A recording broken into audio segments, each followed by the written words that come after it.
I'd like to thank Rochelle for setting everything up. She has some excellent programs coming up, and she's using her personal Zoom system so we can have our meetings virtually.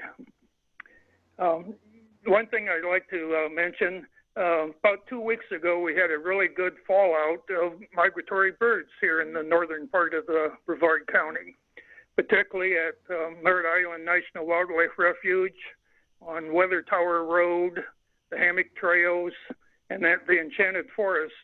But for 2 or 3 days, there were birds everywhere. We had about 25 species of warblers, most of the vireos, thrushes, bunnings, both tanagers, orioles, grosbeaks, and just really good fallout. Apparently they have moved on, because the last couple of times I was out, there was not much there. Kay and I went out to the refuge this afternoon. We were around Black Point Drive. Not much there. Water levels are very high. There's no habitat for shorebirds, and only a very few ducks have returned so far. But it should get better as the season progresses. Bert's going to talk a little bit later about field trips. First one is coming up Sunday. He'll tell you about that. But both state and national Audubon has some very strict guidelines for field trips this year. We're going to follow those very closely, one of which is that everything is going to be done by advance limited registrations. But again, we'll get to those a little bit later. That's all I had to say. Get out, enjoy what you can. Check on the areas you're going to, because quite a few places are still closed. But some of them are open. Get out and see some birds. And with that, I'll turn it back to Rochelle.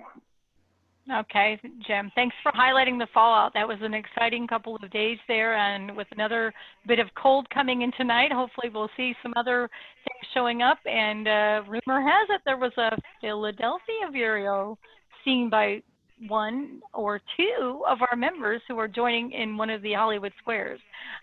So we'll get back to that later. So let me get on with the business then at hand. First of all, I mentioned that we would go through the slate of officers. So I'm pleased to announce that our existing board has all agreed to rerun for office again next year, and nobody is terming out, which means nobody's at the limit of their terms. So Jim Stahl will be running for president. I'll be running for vice president. Jeff Lamoth will be running for treasurer, and Deborah Longman-Marion, will be running again for secretary. At this point, everyone is running unopposed, but like I said, we will officially vote on the slate of officers to serve all of you at the November election. So it'll be even more exciting because we'll have to figure all this Zoom thing out, plus a way to vote. So, but I've got it in hand, don't worry. And then as Jim mentioned, it's my pleasure to welcome to the digital stage our field trip director, Bert Alm, who is going to go through the COVID procedures that we talked about so everyone's really clear and knows what to expect. And then following from that, he's going to give us some updates on the upcoming field trips. Bert, let me turn over to you. Okay, thank you, Rochelle. Hopefully everybody can hear me quite well. You're good? Great. As was mentioned, we do have some new protocols that we're going to be following on all of our bird walks, field trips, and other outdoor activities. The first and most important one is that we have to have advanced registrations, and we're going to handle that through the meetup site. Hopefully everyone has access to that, but if you don't, go to www.meetup.com and the Space Coast Audubon Meetup, and you can find it there. And I've been not only posting our field trips on there, but I've also been posting a lot of other activities that you can participate on your own. Some of them are webinars. Some are like tomorrow is October Big Day, sponsored by Cornell and eBird. So I've put that up there, encouraging everyone to go out and try and hit at least 3 different locations. Provide your inputs on eBird, and they're going to be collecting all that. For the beginning here, our first trip on Sunday is going to be limited to 10 people, and we're going to limit any field trips for now to 20 participants and 2 guides. So the first one will be 10 people. I'll be the guide for that, and I'll talk about that in a minute.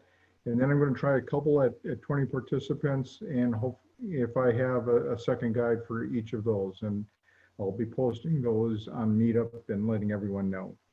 Another important thing is that when you show up for the field trip, you need to sign the liability form that we have. It includes all the proper wording from Audubon, and it also helps us keep track of the participation that we've had.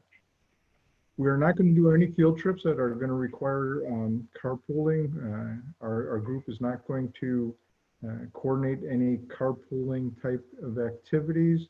But of course, if you're traveling with your family members or social pods, as they're calling them, but the people that you hang out with all the time, and so there's not the concern about the transmissions. You can choose to carpool with those individuals, but that is not a Space Coast Audubon coordinated activity. We also will not be encouraging or allowing the shared use of equipment, so I will not be bringing the radios. We won't be having extra binoculars or people using scopes. But once again, if for family groups and the social pods within that grouping, you can share whatever equipment that you have accordingly. Masks are going to be required for all of the activities. Obviously, there will be moments when you need to remove the mask for drinking water, and we do still encourage a lot of water drinking, especially if it's warm out. But you must have a mask when you show up and participate in all of our activities. And then we're going to also request the social distancing. We understand that that's not always possible, keeping the 6-foot distance, especially when all of a sudden there's this, that Philadelphia Vireo or something shows up. Everybody wants to try to get in and get their eyes on it.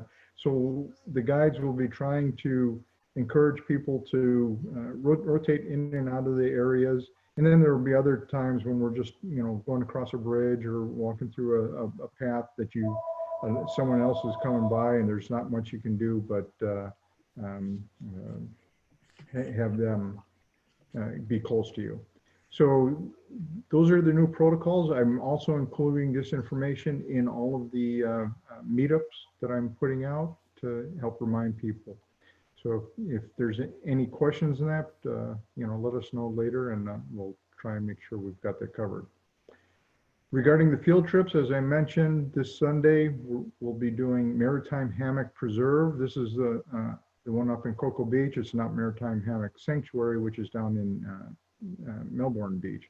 So the one up in Cocoa Beach, just south of Laurie Wilson Park, it's limited to 10 participants. I believe at least 6 people have already signed up.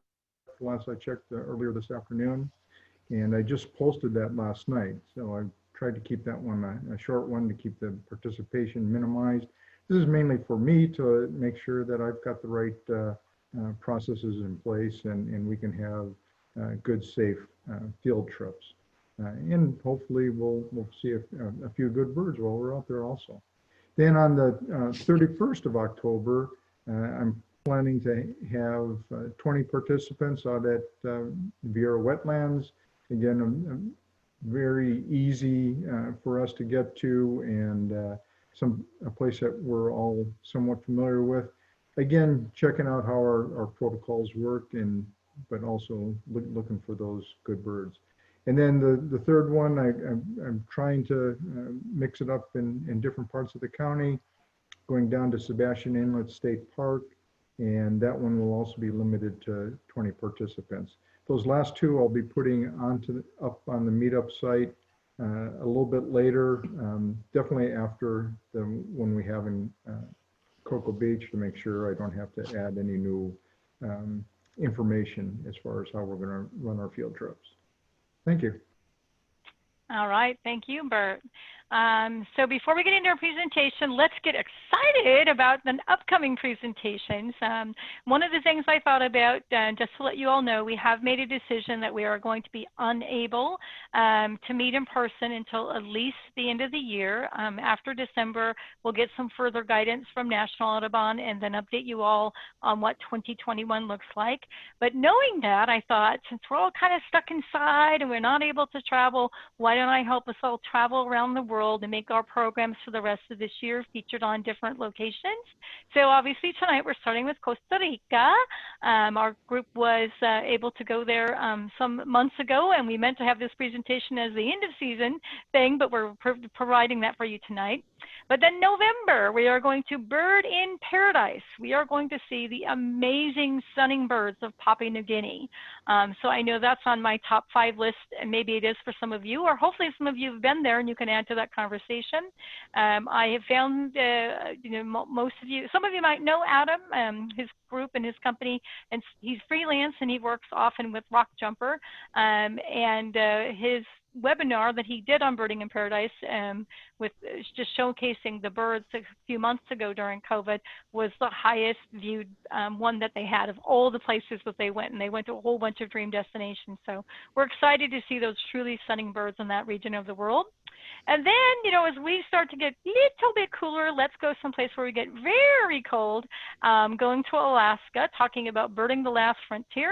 None only than our own Andy, who by having notoriety of being a former Space Coast Audubon board member, member of our group, he also, for those of you who've been around for a while, have the distinction of being the best man at someone's wedding. So that might be a quiz question later on. You might want to have to research that. So someone we all know really well and who's on the call tonight, think about who that is. So take a look at that.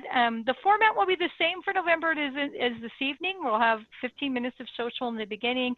We'll have the general business for 15 minutes and then an hour and a half of presentation and start at 6 o'clock. One thing that we're going to do a little different for December. Last year, we kicked off an amazing program called Chips, Chirps, and Cheer. We had a little bit of holiday cheer, so I'm going to try to find a fun way to bring that into our virtual environment. So we will start at 6. We'll do the business and then the presentation. And then after the presentation, we will have 30 minutes for that cheer. So that might be trivia. It might be treasure hunt. You never quite know what I might come up with. But that will be December 4th. So just like last year, because we don't like to get close to the holidays, we're doing the first Friday instead of the third Friday. So please mark both of those down. I have them open on Meetup at this time, so you can go ahead and register for those, and the Zoom links are in there for anyone who needs audio dial-in. I also have the audio dial-up numbers as well. So that's what we have to look forward to the rest of the year as far as general meetings go. But let's get on to the good stuff. Let's talk about Costa Rica. I'd like to welcome back to the stage, while Bert and Megan, if you'll work on switching over the slide share to Bert. Bert and the gang went down to Costa Rica, as I mentioned, but a little bit about Bert to introduce him as a speaker. While we have the distinct pleasure of him being our field trip leader, he is an avid birder, and I always say he's the person I met that belongs to what I think is about 100 different groups. He belongs to more than you can ever imagine, but what I know him best for, in addition to Audubon, is that he's one of the board members from 100 Acre Hollows. We have Anita and Tom on with us tonight from 100 Acre Hollows. For those of you who are not familiar with it, it was a reclaimed, shut down water treatment facility in the Sun Tree area. They have a grassroots group that formed a nonprofit and took over management and lease of that. Why it's so dear to us is because it is where we have, it's the host location for our Audubon in Action grant garden, with it's full of native plants and now full of bees and birds and gopher tortoises that have been come to snack on those plants. So he also volunteers at the zoo along with Val, who's in the background there with him, saving turtles and healing them and helping to release them back into the wild. Those are just a few of his many accolades, but Bert is a person who not only loves nature, but finds a lot of ways to give of his time and talents back to it. And he's also the person that inspired me, and I hope he has inspired many of you, to get out and enjoy the Great Florida Birding and Wildlife Trails. He we'll check in with him to see, but every year has a goal of how many he's going to achieve by having visited those. So we'll hear when he welcomes himself to the stage how many he's up to. But it's my real pleasure to welcome to the stage Bert Alm, who's our field trip director and our presenter tonight. Bert, over to you.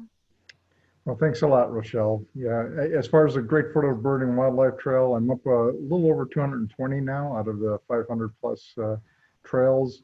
Fallen a little behind this year because of not only the COVID-19, but some other personal things that have kept us off the trail. But next week, Val's just so happy to hear that I've got about another 20 planned as we do a little cross Florida trip to go visit my sister.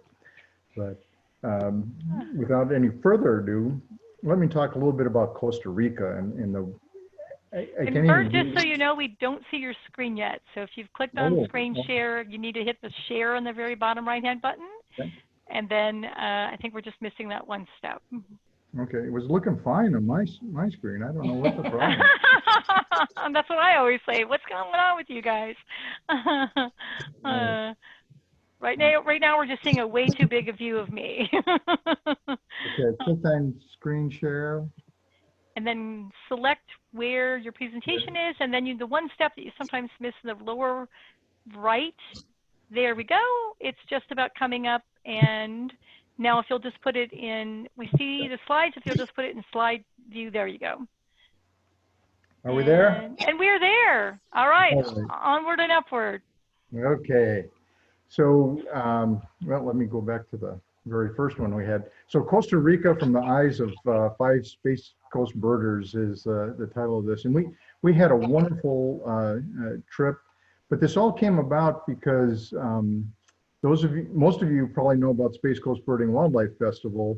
They were actually the lead group. Brevard Nature Alliance, which runs Space Coast Birding Wildlife Festival, was the lead group for this trip.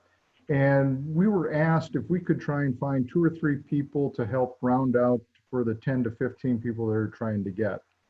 They were also working with Merritt Island Wildlife Association to have some of their members go on this trip.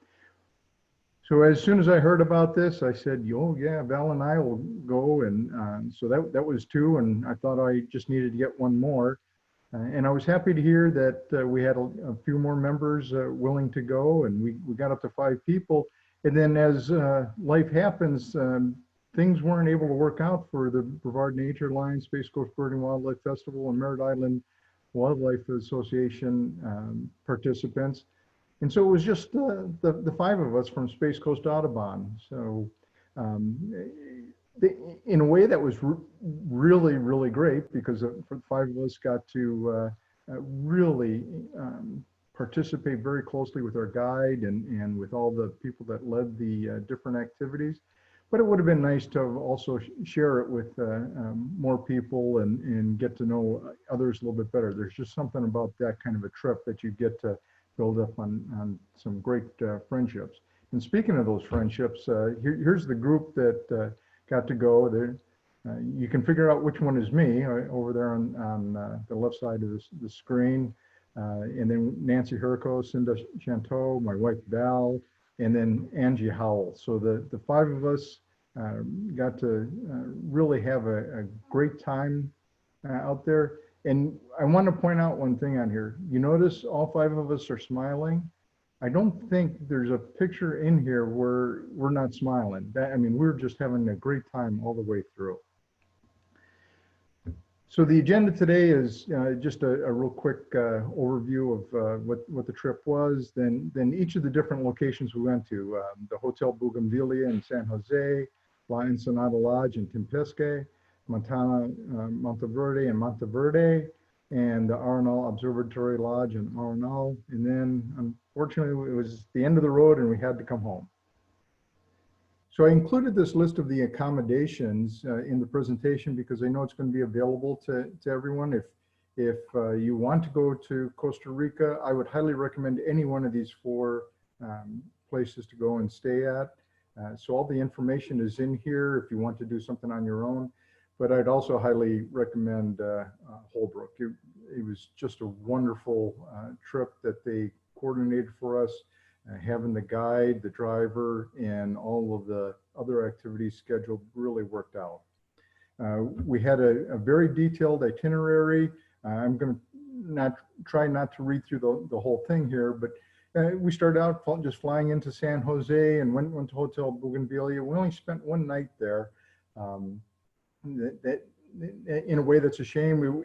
This is one of these things we could have been there for a month and still wanted to stay longer. But we got to do a little birding in the evening before it got too dark. We had a great dinner, got to meet our guide. And since the five of us were all knew each other from Space Costa Audubon and good friends, it just made it that much easier. Then we moved on to Tempisque, the Ensenada Lodge. You'll notice throughout here, this was not set up as an intense birding activity. There was a lot of nature activities. There was a lot of different places that we went to visit, and a lot of good learning that happened, not only from the different lecturers, but also from our guide, very knowledgeable, Jimmy Trios, just wealth of knowledge, and we got along with him oh so well. As you can see, we did a lot of different activities, and then on Thursday we had several different tours, and got to see not only birds, but a lot of different animals, reptiles. My wife has, I think, 1,000 pictures of different flowers from this trip, so it was definitely worthwhile. We went up to the mountains of Monteverde, stopped at a butterfly garden, and here we had a presentation on climate change from Sarah Stuckey. And then the next day we went to Curicancha Reserve. We ended up having dinner with the Quaker family, Marvin Rockwell, not lunch. And I'll talk a little more about that later. We went to visit Bat Jungle, and again, just a wonderful time there, and also touring just the grounds at Monteverde. We saw lots of birds. Our next activity was going to Arenal, and I've got some charts or go over that activity. Had a great old time, even though it rained on us probably the whole time while we were out there at the hanging bridges. As I said, every picture you see of us, we're smiling away. Back at Arenal, the observatory trails were wonderful. And the other great thing about Costa Rica, our friend Angie Howell, I don't think Angie's on tonight, but she loves spiders. She loves all the things that tend to scare people more. And so the spiders and snakes and things, it was just wonderful to watch her reaction when she got to see a spider in its web or get to hold a cockroach at the butterfly gardens. We had a wonderful time. And then after the week was over, we headed back home. So now our bags are packed. We've got our luggage tags on, so let the fun begin. We started out at the Hotel Bougainvillea, and this is really almost a botanical garden. It was a botanical garden. And just absolutely beautiful. Everywhere you look, there were beautiful flowers and plants. But even inside was beautiful. The top left there, you can see the lobby. Very spacious and comfortable. The top right, that's actually the ladies' restroom, and just to show how much attention to detail, how beautiful all those live plants that were right in there. There's Nancy Herco. She's in the sitting area just off the lobby. They had books there about the different birds and animals. The lower right shows the dining area that we had. Very, very comfortable area, but the food was fantastic. Everywhere we went, the food was delicious, and you'll see pictures of food because I just enjoyed it so much. And then in the middle bottom there, that was our room. All the rooms were very comfortable. Hotel Bougainvillea was a little more high end than like when we went to La Ensenada and Tempisque. That was more rustic, but all of them were very comfortable, and we had a great time. And then you can see me there on the left. I'm very first day out there, and I'm already getting my checklist going and marking off all the birds I saw. As I mentioned, the grounds outside at Hotel Bougainvillea were a botanical garden. Don't see Belle in this, well, she took the picture, but she was off just looking at all these beautiful flowers and everything. And the gentleman in the lower left, that sculpture just made me think of, wouldn't it be wonderful to be able to sit there every day, look at that beautiful ground, see all the different beautiful birds that we saw fly over. Here's some close-ups of some of those beautiful flowers that Belle enjoyed. And you can see on the lower left, one of them in the hand, how large the flowers were. And you can see the beautiful colors, the textures, the shapes. Everything was really exciting and fun. But that was only a one-night stay at the Hotel Bougainvillea. In the morning, just before we left, on the left there, we had a biodiversity lecture. And this gentleman here, and I unfortunately couldn't remember his name, but he works with Jimmy, our guide, a lot. And they really love what they do in making people aware of the conservation efforts that are happening there within Costa Rica. On the top right, had to get a bird picture in right away. The Lessons Motmot, also sometimes called the blue-crowned. It was interesting. Belle was out, it was in the evening, and she told us, I saw this bird, but I couldn't tell what it was. I couldn't really see it, but I think I got a picture of it. And that's a picture that popped up. It's just amazing how close she was able to get. Like, that was with your phone, wasn't it? I don't recall. But anyway, great shot of the Motmot. And then it was time to get on our bus. And as you can see, a nice big comfortable bus. Big windows for viewing. Yeah, great for viewing. It was nice and clean and always well kept. So even if we would have had 15 people, there would have been more than enough room in this bus for everybody on the trip. As we left the Hotel Bougainvillea and headed out, we drove through town, got to see a little bit of what the town was like. The traffic was a little tough that morning. The driver tried to take a couple of shortcuts, but everybody else thought of those same shortcuts. And so the traffic was a little tough getting out. But then as you can see in the top right, we got out and the countryside was just absolutely gorgeous. We had wonderful views. And then on the bottom row there, those pictures just showing on the bottom right how much space we had looking out the windows. You can see how comfortable the seats look there. And again, oh, wait, Angie's not smiling in that picture there. I'm gonna have to take that picture out. No, I'm kidding. But the other wonderful thing about the bus trips here was the driver and Jimmy sitting up front always had their eyes out looking for birds. And as soon as they saw something worth stopping, we pulled off and we, as you can see, broke out the bins, broke out the cameras. Everybody's looking in different directions because it's like there's birds almost everywhere you look. But not just the birds, even seeing how the people live there and their farming. And as we're driving along, Jimmy's telling us all about and he was talking about the politics and the agriculture and the amount of knowledge that he had was just fantastic and really helped us so that there was never a boring time. If you're on the bus, he would be telling us about the information. And when we needed time to just settle down and relax, he understood that too, and we could have a little bit of downtime. But then we arrived in Tempisque at the Ensenada Lodge, and this was for our first real couple of nights there, a great place to start off. As you can see, this is some of the sites as we're driving in. On the top left and top right are those are actually some of the housing that, especially the one on the top right there. I'll be talking about that one a little bit later for one of the birds, so kind of remember that blue house there. You can see one of the workers down on the lower right. They do a lot of work on horseback, and the Costa Ricans are very much into horseback riding. and lots of good signage so that people want to get lost. But you can see the beautiful little cabins that we had there, and a hammock in front of every cabin, and we all took a lot of advantage of that during our downtime. As I mentioned, great meals everywhere we went.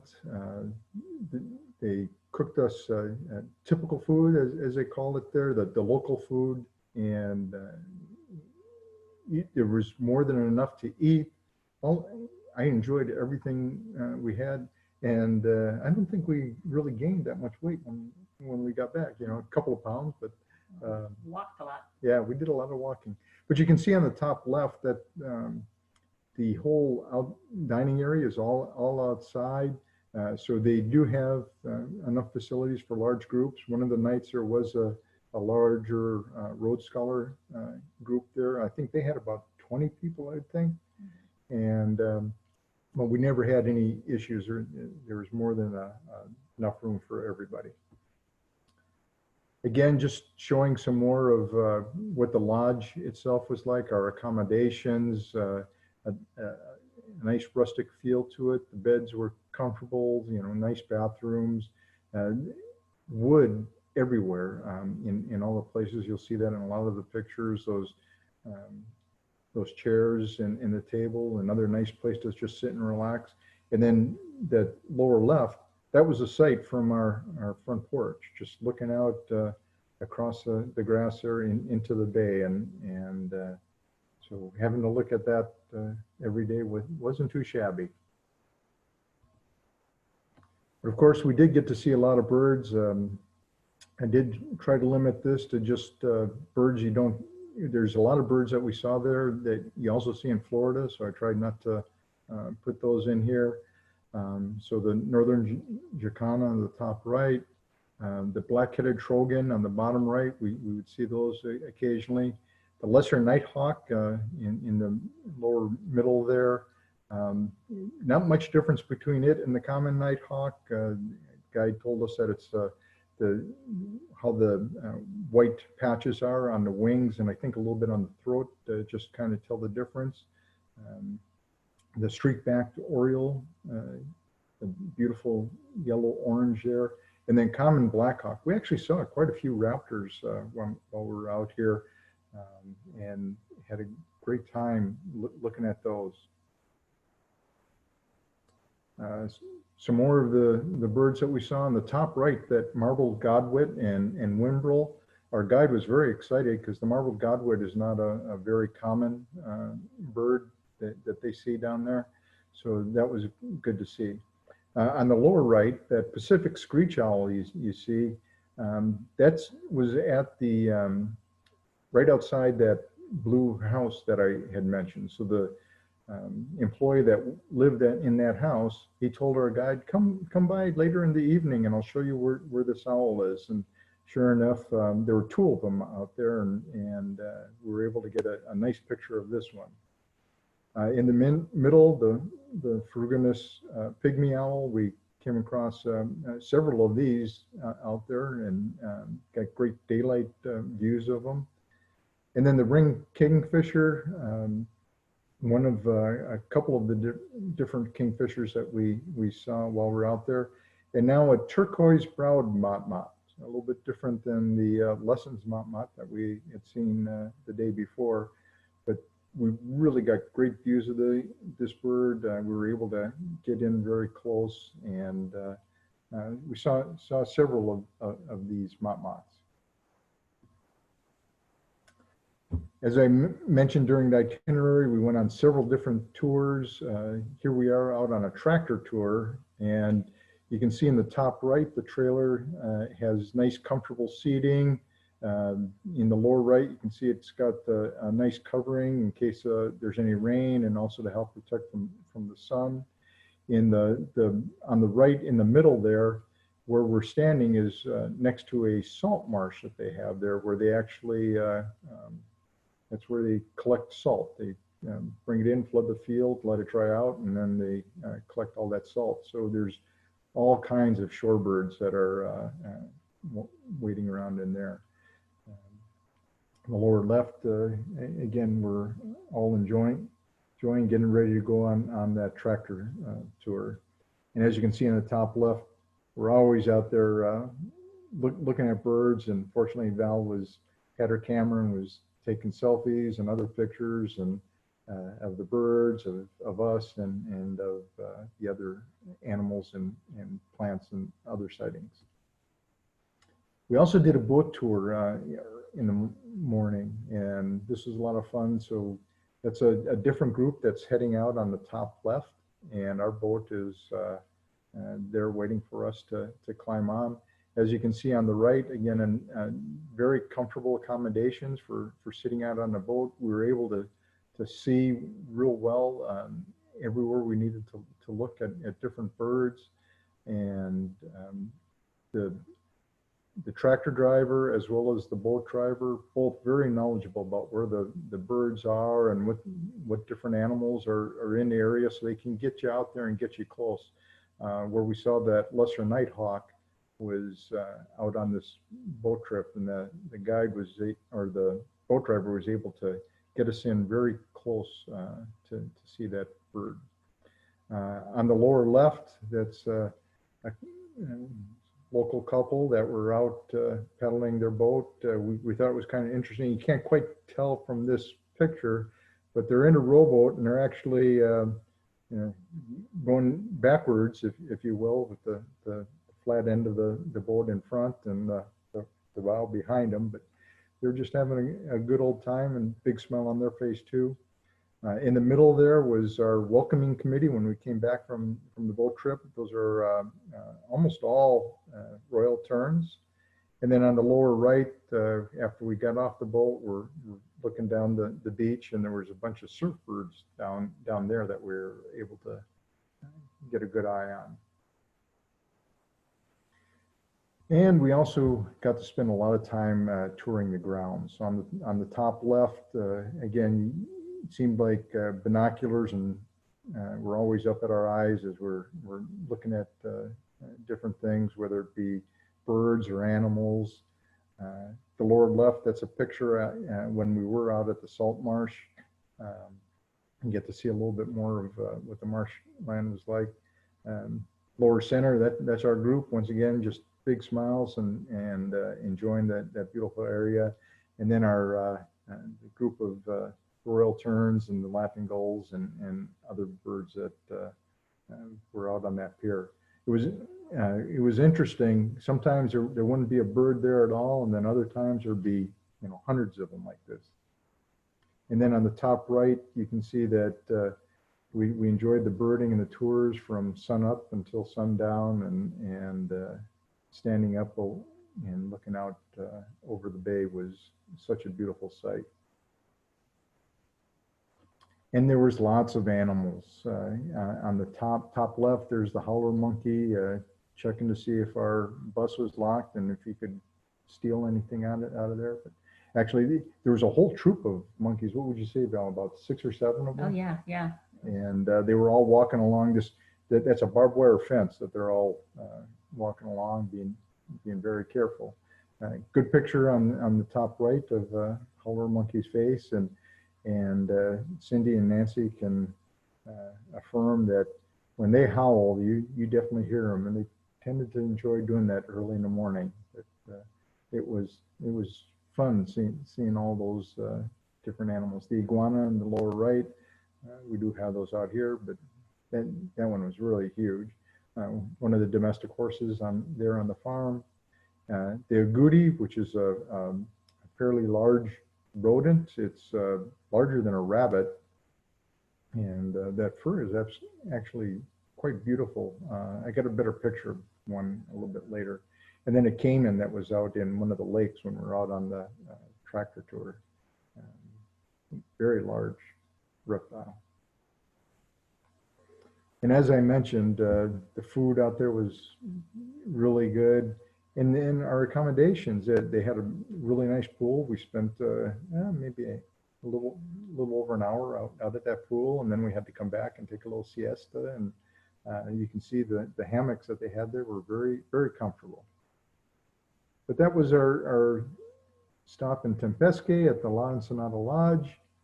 And now we're taking our bus ride to Monteverde. And the top left shows again the countryside as we're getting up into that mountainous area. In Monteverde, we stopped at one of the local restaurants and had another great meal.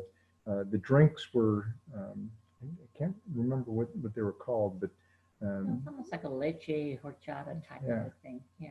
So all of it was really good. It was nice to experience different tastes. Again, on the lower right, you can see how well our views were, just looking outside of the bus and how beautiful that countryside was. And then in that lower left there, the Treehouse restaurant, that's actually a restaurant that was built around a tree. So that's a live tree that's growing out of that building there. And we walked around up in there, and but that was just down the street from where we had our lunch. And then we arrived at the Monteverde, and here we are checking in at the lobby. Again, another spacious, very, very comfortable area. And you can see the grounds there were fantastic. On the top left, that was the little bar that they had that we frequented. And then just on the backside of that was a nice grassy area with a bench. And there was a bunch of bamboo. You can just barely see the bamboo on the very top left over the roof of the bar there. And in the evening, that's where the hundreds, if not thousands, of grackles would come in, and the gray-headed chachalaca. And when those grackles came in there, were they loud and just singing. But as soon as the sun set and it got dark, then they quieted down. We're in the middle, top middle, we're heading off to our rooms. And then the top right, it shows the paths that all the different cabins were at different levels on this kind of mountainside there, but all very easy to walk, and they would take the bus, were able to take the bus down to different areas to drop off luggage and so forth.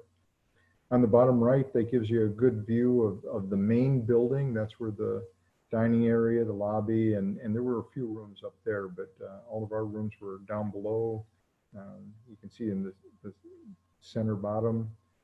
Again, just fantastic views from all areas of the property, and we really enjoyed that.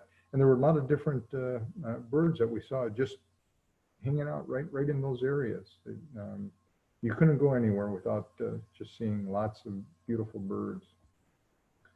Inside of our rooms, in the top left, just a quick picture showing, again, a lot of wood used throughout the whole area, just really beautiful, well-maintained. Top center, the rainbow over the property, which was so appropriate, definitely a pot of gold there. The top right, again, even in the bathroom, all the wood furnishings that were there, everything was very comfortable. Bottom right, you can see as you're looking out of our room, what a beautiful view that was. And then you just step out onto that little patio there, and you could look down the side of the mountain, and we did quite a bit of bird watching even just right from there. Again, all the beds and other accommodations were very comfortable, and we did frequent the bar on occasion, so they made beautiful drinks, which were just appropriate for the lifestyle there in Costa Rica. In Monteverde, we got to go to the butterfly garden. Lots of beautiful butterflies. Here's a selection of some of them. But along with seeing the butterflies, we got a great presentation from one of the people at this facility about different insects. This is where we, those of us that wanted to hold the cockroach, one of the large cockroaches that they had there. But the other thing that I thought was really interesting is they had a little spot out there where they had a leaf cutter ant colony, and they had it set up so that the colony was actually inside more or less a terrarium, but then the ants could come out of the terrarium, and you'd see them all march along, and they had like string or rope set up, and they had this little path that led to, every day they put out a different potted plant, and you could watch the leaf cutter ants come out there, cut off that little piece of leaf, and then take that back on the ant highway back to their little colony. And then they use those cut pieces of leaf. They don't eat those. They take those into their colony, and they prepare them in such a way that it causes a fungus to grow, and then it's that fungus that they use for particularly feeding the larvae as they're raising them up. Here we are at the bat jungle, and we got to, I think there was like 90 different bats in this facility. And of course it was dark, so the pictures aren't always the greatest, but we did get to watch them flying around a bit. I got to watch them eating different melons and different foods. There I am in the bottom center trying out a new pair of hearing aids, and they actually work better than the electronic ones that I have, but they wouldn't let me take them. And then on the top right, as I mentioned, we got lots of different lectures. So that evening we had a lecture from Sarah Stuckey on climate change. And so a lot of good discussion from our group. We had lots of good questions and really learned a lot. As I mentioned, we got to have dinner with a Quaker family. You'll notice on the left-hand side, Martin, this was the sign for Marvin Rockwell's house, typical food. So they just open up their home, and it becomes like a local restaurant, and people come in there, and you can kind of see in the center picture, they had longer tables set up in a dining area, and that's where they would serve any guests that would come by. But they serve typical food, so typical, which was basically whatever they ate, and so it was really good. In the center, you'll notice that little kitten there. All the girls wanted to hold and hug the kitten, but it realized that I was probably the least interested in holding a kitten. So of course it comes over and sits on my lap and sat there the whole time through my meal and through the presentation. And then after the presentation was over, it got up, stretched, and moved along. It was kind of funny. But I had to eat my meal with my left hand, and so I was very accommodating to the cat. I do like the cats. I'm sure the girls would have preferred to hold them instead of me. And then there's Marvin Rockwell on the right with his wife. So the reason we went out to meet him was they told us about why the Quakers had moved to Costa Rica. So back in the early 50s, when the draft was going on, the Quakers they do not believe in fighting and being in the military, conscientious objectors, if you will. And so Marvin, he actually spent time in prison because he refused to be drafted into the military. So once he got out of prison, he and a group of other Quakers, they decided they needed to find someplace else to live where they didn't have to worry about being drafted. And since Costa Rica does not have a military, they thought that would be a wonderful place to go. So they kind of scouted out some places to go. I think, as I recall, Marvin was kind of one of the lead people in doing that. He actually named the town of Monteverde, Green Mountain is what it stands for. And they showed us some pictures of what it was like back in the 50s. The roads were essentially just dirt roads, mostly muddy because it rained a lot out there, and the struggles they had in trying to build homes. But they set up a lot of mainly dairy farming. They had a big dairy business, and they used that to provide the proceeds to the Quaker families that lived there, and they employed a lot of the locals. So it was a very good life for the Quakers that even now that are still there and enjoying it and living very well with their Costa Rican neighbors. But it was very interesting listening to all the things that they had to go through to, especially back in those days when you didn't have all the facilities that we have now. While we were in Monteverde, we got to go to the Curicancha Reserve, and these huge trees were just amazing. You could stand right in the center of them, and within all of those roots. It was just really fantastic. On the top right, you can see we're out there again.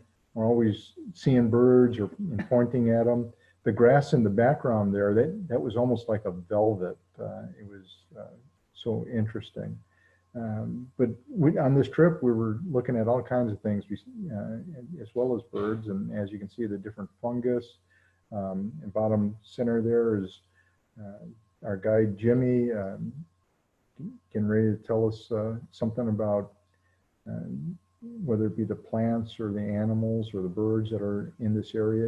Again, very informative, very friendly. We had a really good time. I thought Val was going to cry when we had to finally leave Jimmy and the driver, Mr. Moore, behind. We were friends at that point. Yeah. On the lower left, you see some of the local bananas that they had there. So again, Jimmy was always very cautious to make sure that we were learning a lot about their country, not just going out to see birds, but he told us about the production of agriculture and things like that. And then in the top left, you start to see a big group of people all under a tree, and geez, I wonder what it is that they're all trying to look at. And sure enough, there's probably the target bird for most people that go to Costa Rica. We did get to see the resplendent quetzal, but as you can see from the pictures, it was well hidden up in the top of that tree that everybody was under. And so Bell was able to sneak out some pretty good pictures of this bird. The only unfortunate part of these pictures is you don't get to see that really long, flashy tail feathers that this bird has. But on the meetup picture, you get a good view of that. So if you want to see what the tail looks like, take another look at that picture. But this bird was very interesting, and it pretty much stayed in this one spot the whole time we were there. But it was the only one that we saw at that time. But it was great to be able to catch such a beautiful bird in its native environment. And of course, there were lots of other birds out there. The top left, the gray-headed chacalaca, that's the one that would go up with the grackles into the bamboo there in the evening. We'd watch a group of about 5 of them. They'd come up from the bottom of that mountain where we were staying, and you'd watch them just kind of slowly go from tree to tree, making their way up. They didn't fly very far when they flew. And then they went up and they found a nice place to roost in a bamboo. On the right-hand side, the violet saberwing, the largest hummingbird they have there, just absolutely beautiful.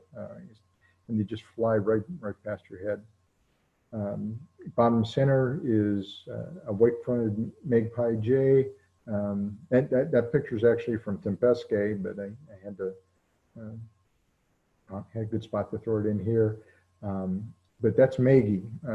She would come, and as you can see, she joined us for every meal when we were in Tempisque, and every once in a while was able to find some scrap to go fly off with. But, big, beautiful bird, bigger than our blue jays, and very friendly. And you can't quite see it from this picture, but the eyelashes on that bird were fantastic, or eyelash feathers. And then the crown that you can just kind of see on the edge of the glass there. Really interesting. And then on the left-hand side, our guide when we were in Curicancha Reserve, Jimmy knew a spot where the mottled owls were, and once he took us and showed us those, then all the other guides came over because, they didn't know about those two birds up there, but now they did. And so the guides worked very well together and shared a lot of information to make sure that all of their clients were able to see the best birds of Costa Rica. They're definitely a good, fun group, and we saw a lot of great camaraderie with the different guides while we were out there. But again, time to keep moving on. As I mentioned, had great food, so I always tried to make sure we had pictures in there.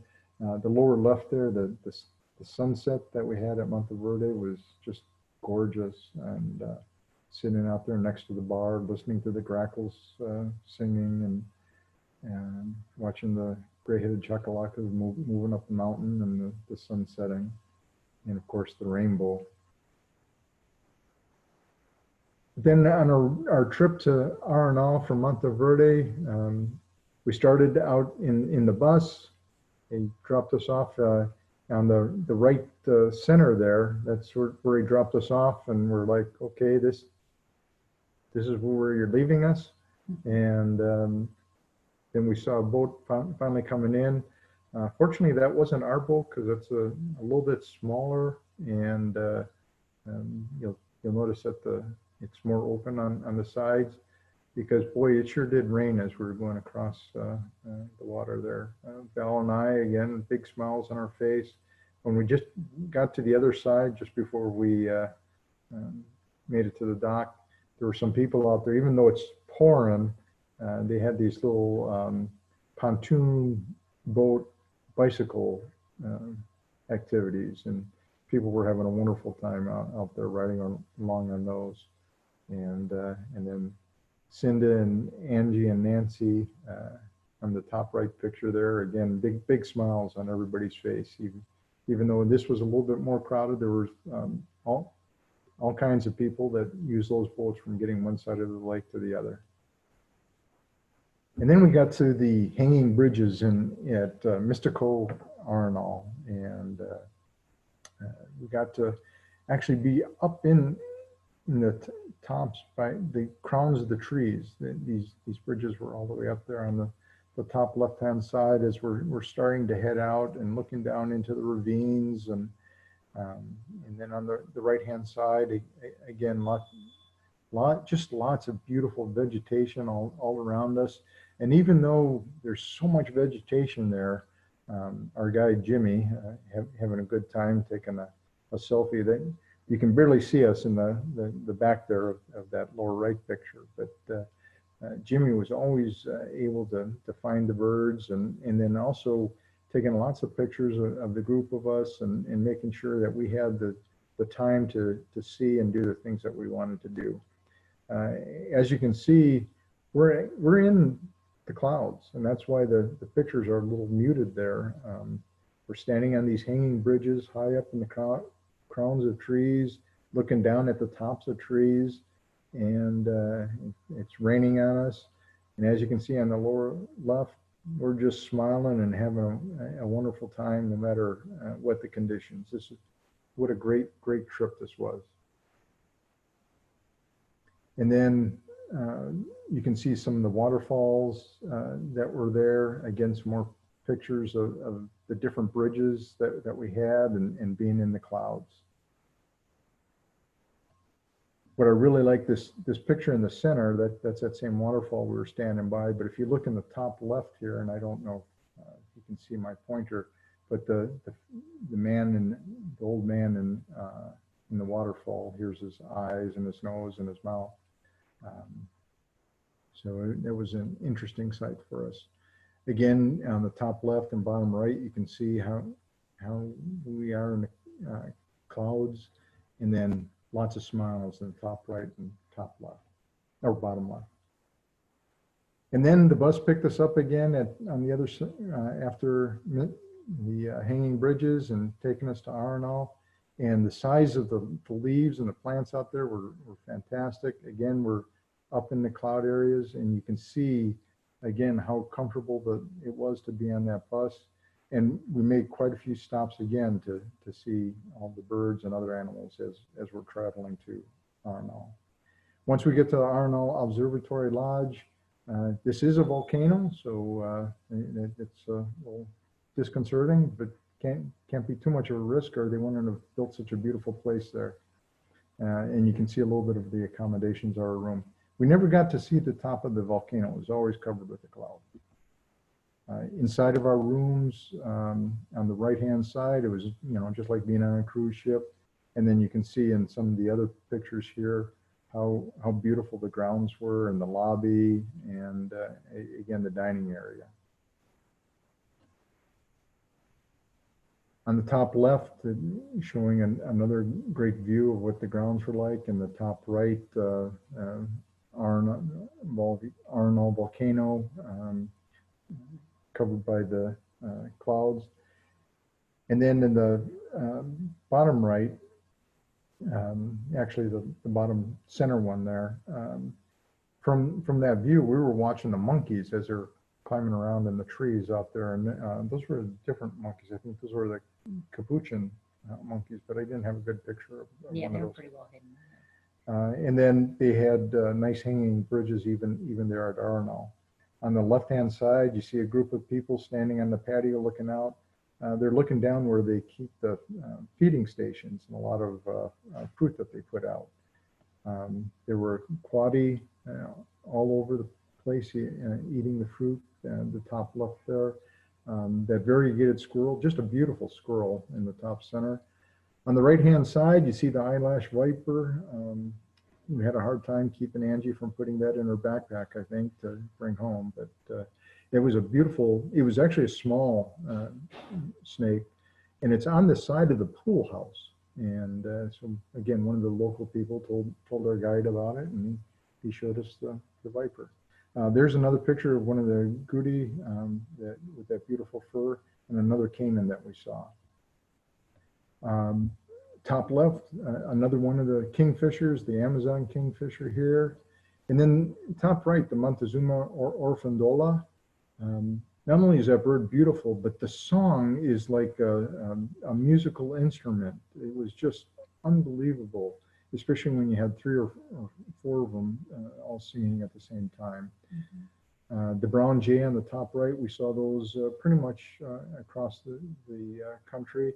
And then on the bottom right, the collared aracari, and then the keel-billed toucan. And it was interesting watching them eat berries with those great big bills, and how they could pick off the berries and kind of toss them in the air and then eat them. And then on the bottom left, the blue-gray tanager. We saw lots of different tanagers while we were in Costa Rica. The top left, the boat-billed heron, so very much like our black-crowned night heron, but look at the size of that bill. This fasciated tiger heron, a beautiful bird, especially the front of the throat. We didn't quite get a picture of that. And then again, some more of the tanagers on the top right, the golden hooded and the emerald tanager. On the bottom left is the buff-throated saltator. There were a couple of different species of saltators that we saw. Bottom center is in the back is the red-legged honey creeper, and in the front is a crimson-collared tanager.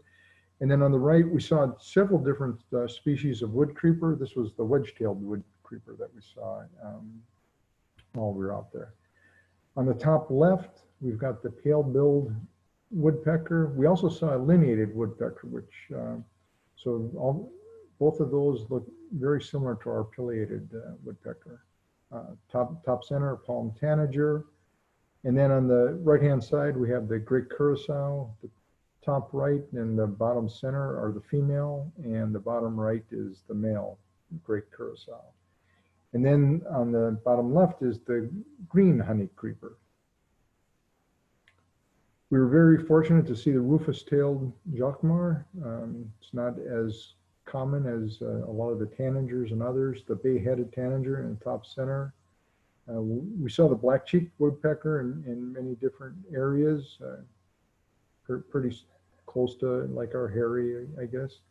On the bottom right, that laughing falcon. Again, this was a great example of where our driver, Mr. Mora, was also helpful, and he stopped the bus and pointed out to Jimmy that we had some birds out there, and Jimmy was happy to get us out there to look at that laughing falcon. And then in the bottom center, that sun bittern, and this bird was quite a ways away from us, and down by the water. And if you get a chance, look at a picture of a sun bittern with its wings fully extended and the tail, just an absolutely beautiful bird. That was the one bird I really wanted to see, even more than the resplendent quetzal. So I was glad we were able to get that. And then on the lower left, the russet-naped wood rail. Again, a lot of different flowers that we got to see while we were out there. And you can just see all the different shapes, colors, sizes. It was really a wonderful place to be. And of course, the sloths. On the top left, that brown-throated sloth has a baby. You can just barely see the baby's face right below mom's. And then the green algae that grows on the sloth's fur, because they just kind of move along so slow out there. But a lot of people would stop. You always knew where a sloth was because there was a lot of people underneath looking at them. We did have a day off to visit La Fortuna. This is out there by Arenal.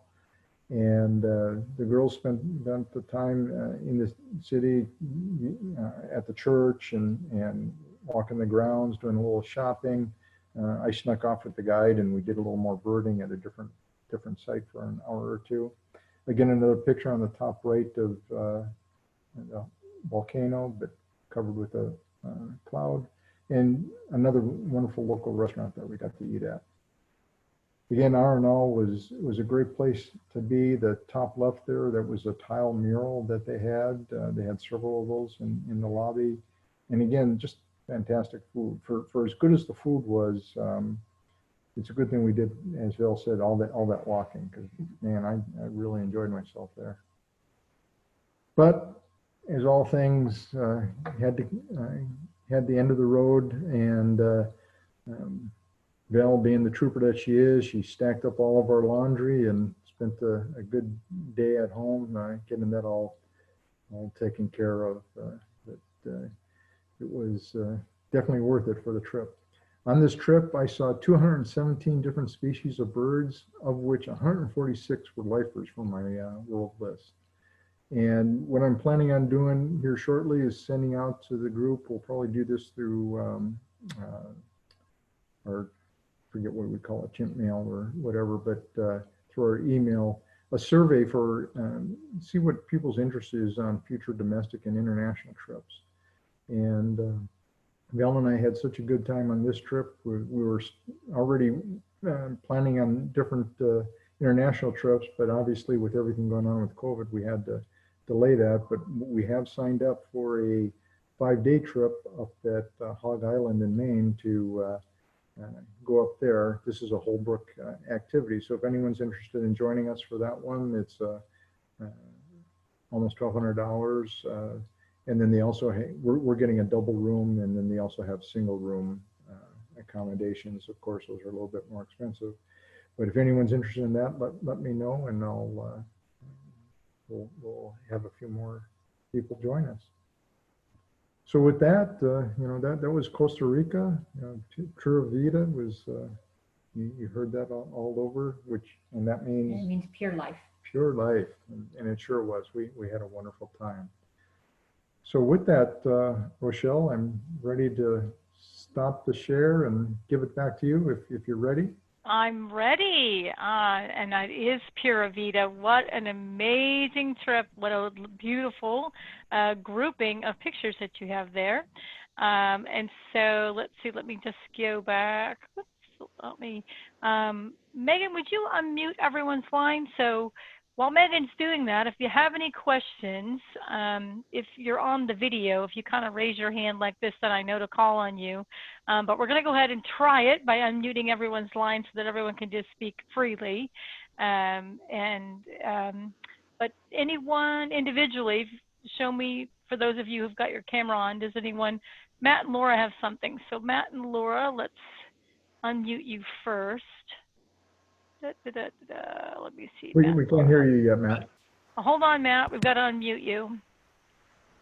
I think Bert has to unmute people because now he's the host, or he can make me the host again. Oh, sorry. Bert's got host rights. Bert, can you make either Megan or I the host again, and then we'll unmute everybody. How did I do that again? If you go up to where it says participants, and then right-click on my name or Megan's name, and then it will say switch to.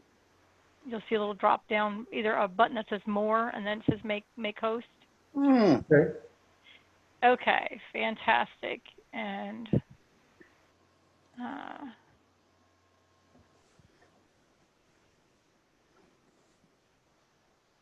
Rochelle, we can all unmute our. okay. All right. I think Matt, Laura, I think you're unmuted. Go ahead. Bert, that was fall down fantastic. We did 2 trips there, and you found stuff that we didn't get to see. You did a wonderful job, the 2 of you. But my real question is this: you went birding with 4 women. Does it really take 4 women to keep you in line? I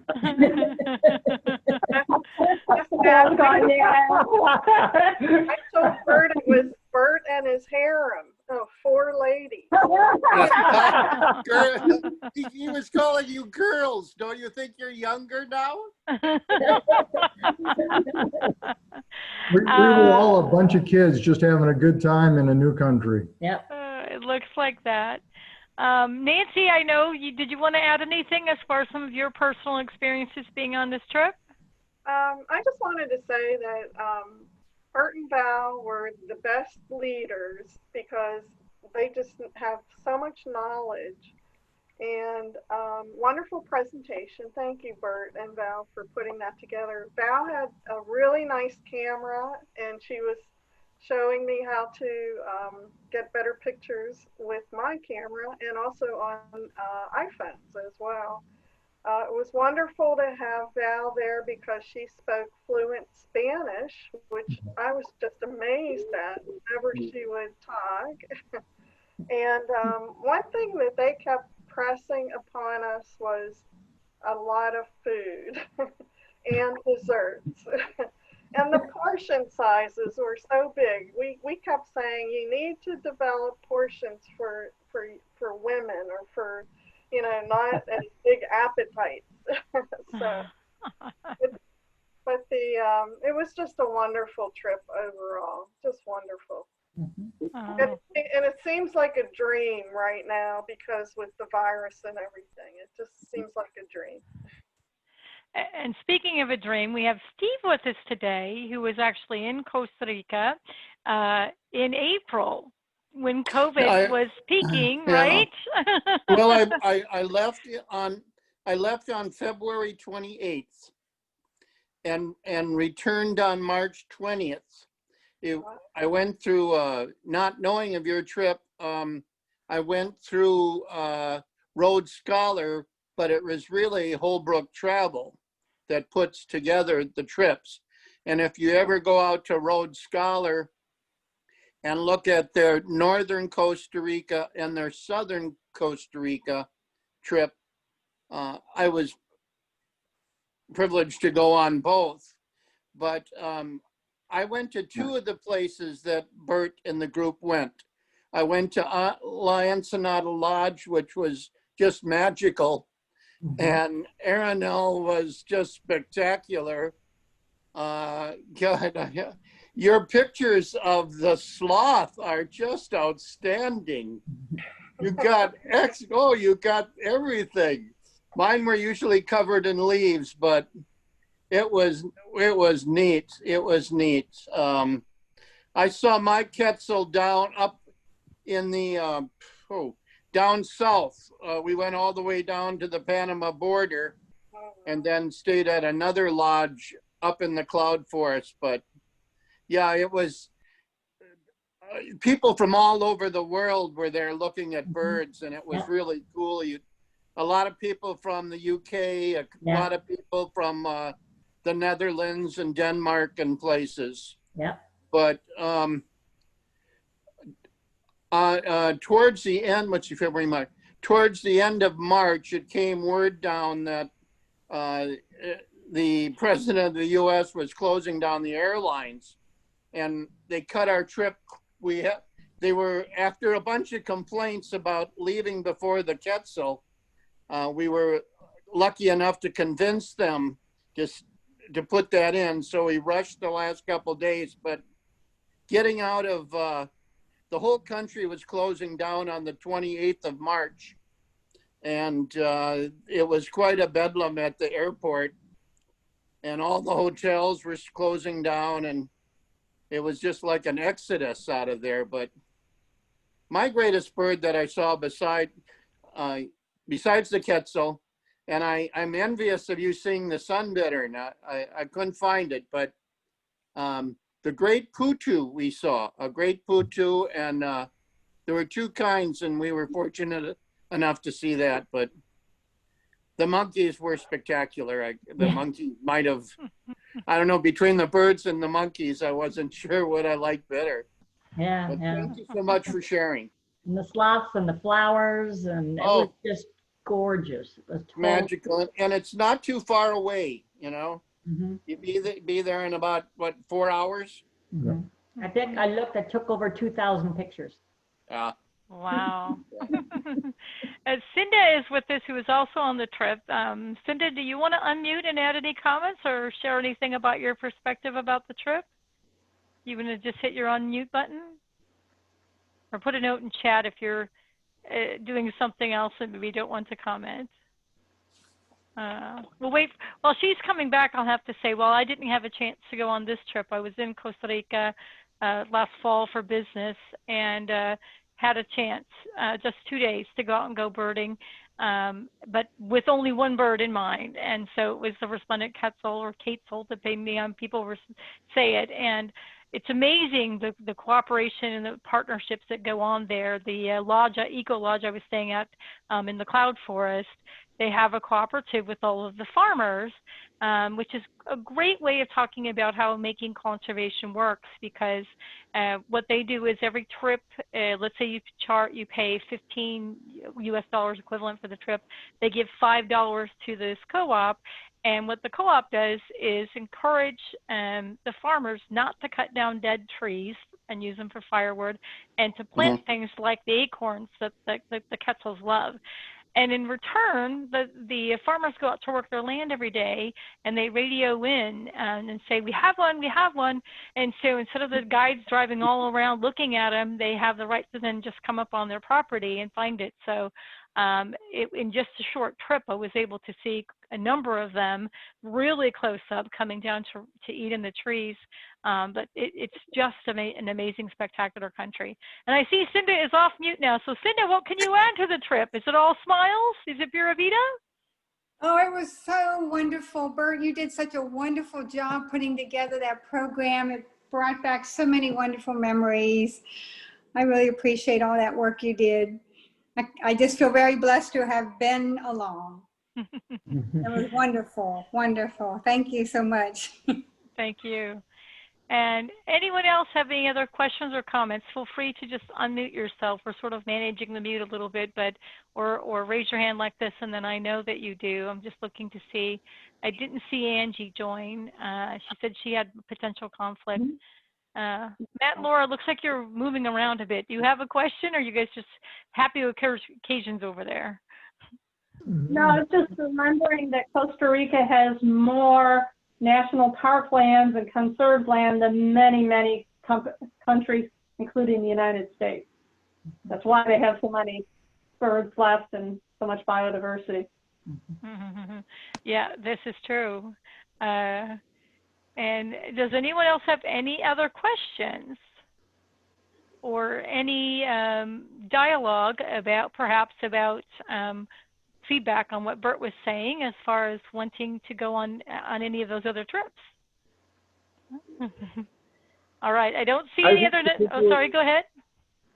I think he should do it. I think it's a good idea. Oh, good. As Bert mentioned, what we're going to do is either SurveyMonkey or Mentimeter, which are two polling tools. We'll send out a link for people to respond to a survey and via MailChimp. If you are opted in to receive emails from National Audubon, you are automatically opted in to receive them from us. So that's the list that we use when we send out emails, is only those folks who have said that they'd be willing to get an email. If you're not on the national list, but you'd like to be on our list, then you can either go to the website or just write us at info@spacecoastaudubon.org, and we can add you onto our local list. So with all of that, we hope to see you next month. Can I ask a question? Oh, sorry, go ahead. Yes.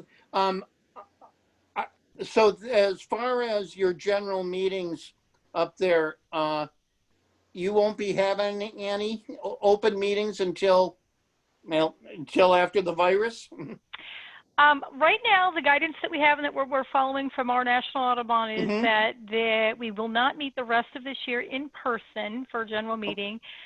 We expect that probably the end of November, beginning of December, that they'll make updated guidance based on how things are at the time on whether or not it's okay to meet in January. Sure, I understand. The other thing that we have to navigate our way through is that where we normally meet is at the Rockledge Presbyterian Church in their general purpose or multi-family room. And right now they're not allowing any activities at all in that room. So sure. We may have to make a change of venue. Fingers crossed that's not the case because it's been there for decades. But right now that's what we're dealing with. So we know at least until December we will be meeting virtually for the meetings. Very good. Thank you. You're welcome. I wanted to mention one more thing, Rochelle, on the speaking Spanish. Even though I did speak Spanish, it wasn't necessary. There was a lot of people there that spoke English, and our guide was totally fluent in English and in Spanish. So there's not a communication problem at all. Good. Thank you for adding that. Well, let me just say a very big round of applause. Let's all have a Zoom round of applause. Oh, you know what? I forgot to do my Zoom. Let me do that real quick. Go back to the gallery view, the big view. All right, everyone do a round of applause while I catch a screen share here. There we go. All right. I just want to say a big round of applause to Bert and Val. Thank you so much for the presentation tonight. Also, thank you for all 5 people who went on the trip. This was, as far as I understand, the first international trip that the group has organized and traveled on with us leading it. And so this is one of, I hope, just of many of the precedents that we set going forward. I know like many people, I imagine, can't wait to get back out there and get traveling and seeing the birds. By way of that, I hope that you will all take the opportunity to participate in Global Big Day on Saturday or Global Birding Weekend, either Saturday or Sunday. Do add your information into eBird.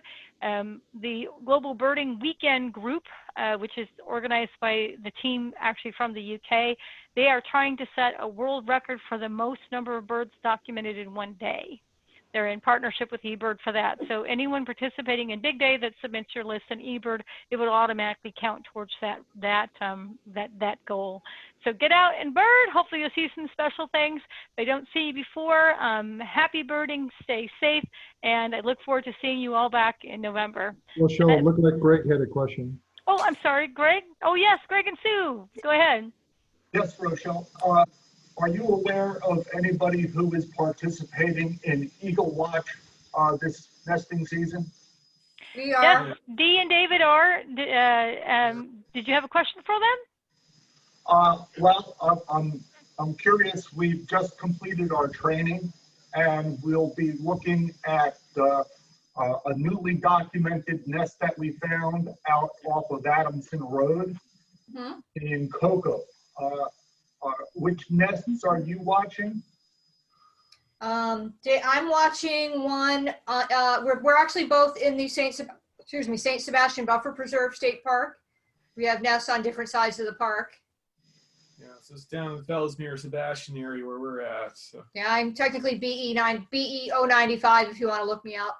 Okay, all right. So you all are down south end of the county? Yes. Yeah, I'm actually in Indian River County. Mine's in IN 001 actually. So. Really? Yeah, apparently it's the first nest in Indian River County. So. Okay, great. That's cool. This is our first year volunteering. We found out about an undocumented nest through a city council meeting, and we've gone through the process and have gotten it identified. There's also an alternate nest probably 200-300 feet away, so we're assuming it's the same pair. Cool. Yeah, so, if it's that close, it's got to be the same pair. So. Right. It is co-located to the Brevard County landfill up here, and there are 2 other nests right around the landfill, so I guess it's good hunting grounds. There's a tremendous food source there. It's kind of interesting that the eagles are nesting, and there's so many non-breeding eagles in their territory, and they tolerate them because there's just so much food. There's no reason to fight over it there. So yeah. That is an interesting situation there because they're not normally that tolerant of other eagles in their territory. But that's what we had heard. Also, when we did a loop around the Brevard County landfill, we did see 2 immature eagles. Right. One was completely brown, and the other one had the mottled white head. So I guess that have to do with age. Yeah. Yeah. Is it 2nd and 3rd year bird maybe? Yeah. From a little. Again, we're brand new to this, so we're just learning. Mm-hmm. Well, by the time. Very much for the info. Yeah. Congratulations, Greg and Sue, on finishing the course. And Greg, just to circle back, when you and I were having a bit of back and forth, and Shauna Lee connected you from the Audubon Birds of Prey, you have Dee to thank for that. She was the one who referred you to her. So just to put some faces with some names, that's what was all going on in those email trails. That's the Dee from that email that sent you that and referred her to you and that whole process. So we're just, congratulations, the more people involved in those, and actually that gets more eyes looking around and more opportunity for us to get citizen science data and find out what's going on with these nests. That's wonderful. I had also sent, put the report into Fish and Wildlife, Wildlife Conservation Commission, Florida, and I had gotten a response back from them. I forget his name, Joshua, and Sean Lee had already talked to him, and now Sean Lee just got a call from Fish and Wildlife, the feds, because the developer now had to pull a permit. Oh, good. So they'll be having to watch the nest as well. Fantastic. Well, I am sure that I speak on behalf of everyone on the call. We're glad to have one more folks looking out for those eagles with you being involved in the program, both of you. Well, thank you. Yes, absolutely. I'm glad we hooked you up with them. Thank you. Appreciate it. Thanks. All right. Did I miss this? Steve, it looks like One you have more one more thing. thing. I just want to thank you all for allowing me this, not butting in, but for accepting me in as a visitor, and thank you so much for sharing your birding venture. I appreciate it. You're welcome, and you're welcome anytime, Steve. We love having you. All right. So. Hope to see you at the next field trip. All right. We'll see you then. We'll see everybody else then. Have a wonderful weekend. Good day, everyone. Happy birding. Thanks, Andy. Thanks for organizing. Bye-bye. Bye.